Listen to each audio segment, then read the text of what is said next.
Hello and welcome to Affinity. The little used filter is the maximum blur. If you take a picture of this, it kind of shows you what you can do with it, which is this one. Here we go. And go up to maximum blur in amongst all the other blurs. And if I turn the radius up on this, it kind of shows immediately what it's doing.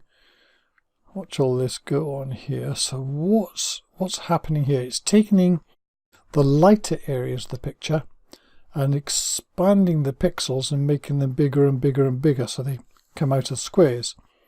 If you click on the circular one, it turns them into circles.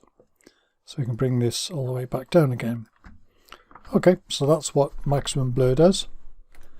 Don't need that. Let's take a star picture.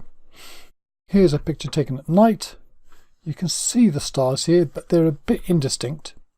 If you want to make the stars lighter and bigger, very simply, go to the live filters and maximum blur, and let's click circular because we'd like them to be round, never mind that grid appearing.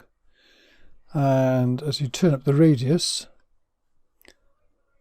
the stars kind of get lighter, particularly get a bit more circular.